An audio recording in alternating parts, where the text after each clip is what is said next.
suelo denominar, utilizando una expresión de un viejo maestro de la filosofía del derecho, Norberto Bobbio, que es el tiempo de los derechos de las víctimas. Hemos, por tanto, avanzado hacia mejor desde la negación inicial de los años de plomo, pasando por la compasión después, a la solidaridad y, por último, al tiempo de los derechos. Por tanto, yo creo que el balance global que debemos sentir todos como sociedad, como país, es un balance globalmente muy positivo. Estos tiempos de los derechos de las víctimas a los que me refiero se concretan o se pueden concretar en algunos hitos importantes. En primer lugar, por supuesto, en la proposición de ley integral que se está debatiendo ahora en el Parlamento, que ha pasado la etapa de enmiendas, en el sentido de que se ha cerrado el plazo. Hay un pacto fundamental ahí entre el Grupo Socialista y el Grupo Popular, por tanto es una garantía de éxito de la ley, y que dará paso inmediatamente a la ponencia, después a la comisión y luego al Pleno. Por tanto, ahí tenemos un recorrido normativo muy, a mi juicio, interesante, positivo, que será la gran consagración del modelo de derechos que tenemos en España en relación con las víctimas del terrorismo, que es, sin duda ya hoy, único en el mundo. La segunda concreción de estos derechos de las víctimas, de este tiempo de los derechos, tiene que ver con lo que venimos llamando el apoyo integral, que se está realizando ya, que se lleva realizando desde hace años, apoyo psicosocial, derechos sociales en el ámbito educativo, en el ámbito de la vivienda, programas de acompañamiento a la Audiencia Nacional. Quiero en este sentido reconocer el trabajo inmenso, ingente de las trabajadoras sociales del Ministerio del Interior, con Olga Cañas a la cabeza de ellas, pero a todas, a Feli, a Menchu, a todas, no quiero citarlas a todas, pero que se sientan todas nombradas, porque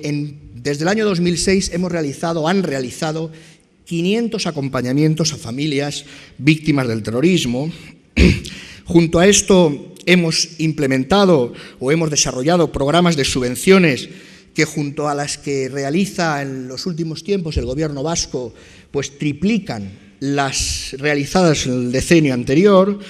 En definitiva, toda una suerte de dispositivos, programas de atención a grandes heridos, visitas domiciliarias, etcétera, de lo que venimos llamando apoyo integral, apoyo psicosocial, que no se podría realizar sin la colaboración de las asociaciones de víctimas. Estamos en el aniversario de la VT y quiero reconocer especialmente a esta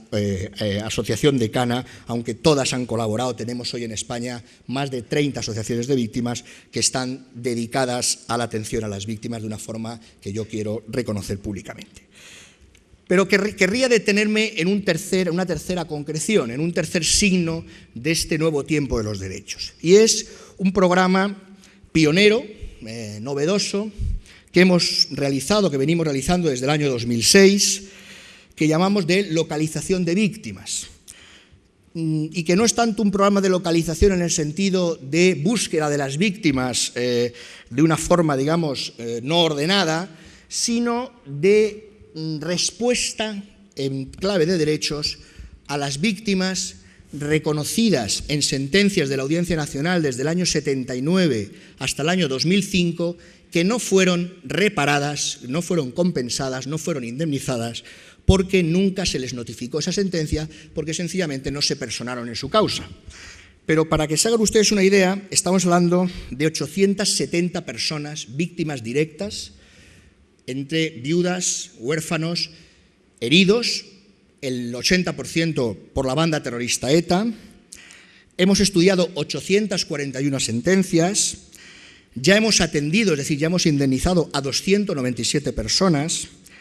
El coste total del programa será de en torno a 4 o 5 millones de euros, pero lo más importante, y es lo que yo quiero subrayar, es que cuando lo concluyamos, cuando lo finalicemos,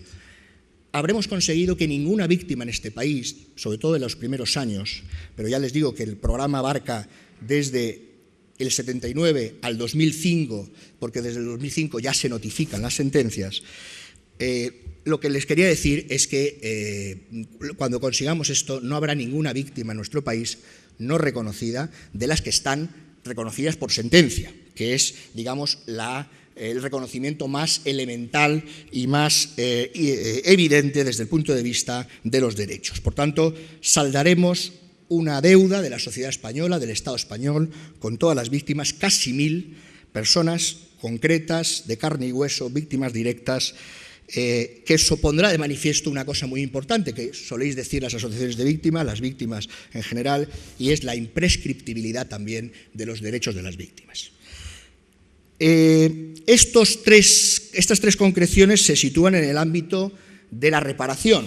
que es una de las demandas legítimas de las víctimas del terrorismo. Pero también en estos años, en este tiempo de los derechos, hemos concretado otras demandas en el ámbito de la memoria y en el ámbito de la justicia que refuerzan esa idea de los derechos de las víctimas.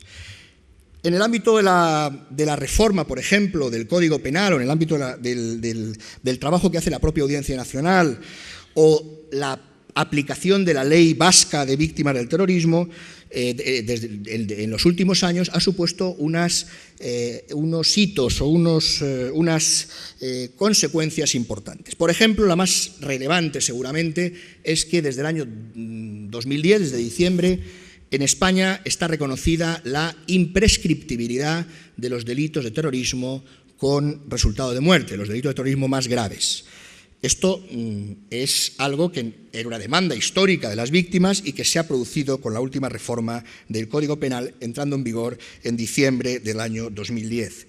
Desde el año 2006, la Audiencia Nacional, de forma sistemática, aplica, junto a la pena principal para el terrorista condenado, una pena accesoria de alejamiento, precisamente para evitar lo que le sucedió a nuestra querida Pilar Elías.